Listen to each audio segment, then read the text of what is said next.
কোজাগরী পূর্ণিমার চাঁদ ভাসে আকাশে, মেঠো পথে তার জ্যোৎস্না ছড়ায়, বারোয়ারি মণ্ডপে লক্ষ্মী পুজোয় আনন্দে মাতাল মানুষেরা।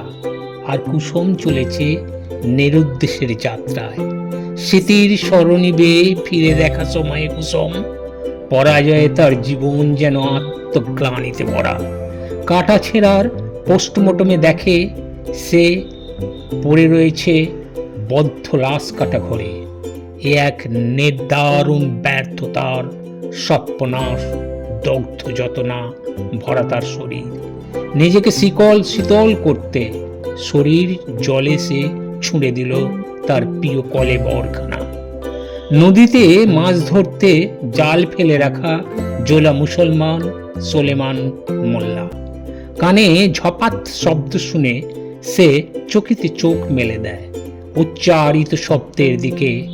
বহতা নদীর করজল তরঙ্গে হাবুডুবু খায় কেউ। দক্ষ সাঁতারু হয়ে সোলেমান জল থেকে তুলে আনে তাকে। সে পেটে চাপ দিয়ে উদ্গীরণ করে পানি, ওয়াক শব্দে জল বমি করে মেয়েটা। নিজেকে সামলে চোখ মেলে তাকায় সে। নদী তটে মাথা তোলে বসে পূর্ণিমার চন্দ্রাণীর জ্যোৎস্না আলোক ধরা দেয় মেয়েটার ভরা মুখে। সোলেমানি চাচা জিজ্ঞাসা করে, এখন কেমন লাগে কুসুম বেটিয়া? কুসুম মাথা কাত করে জানান দেয় সে ভালো। কোনো কথা বলে না কুসুম। চাচা বলে, চল তবে এবার তোকে রেখে আসি তোর ঘরে।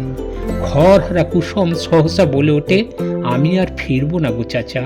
তবে কি বেটি যাবি আমার ঘরকে? কুসুম চাচার কথায় নাকারা করে না, বরং ঘাড় কাত করে সম্মতি জানায়। ওরা সাবধানে পা বাড়ায়। ভেজা কাপড়ে জল ছপাক ছপাক শব্দ। কুসুম চলে চাচার ঘরে চুপচাপ। পথে ফলে সোলেমানি চাচা। জান ভরা গতর হলো আল্লাহর বানানো ইনসান।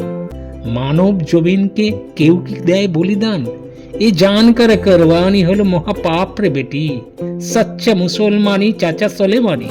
তার গরিবী খানায় এসে বেহুশ হয়ে করে কুসুম। বিচলিত চাচা বেটি কুসুমকে নিয়ে খোঁজে হাসপাতাল।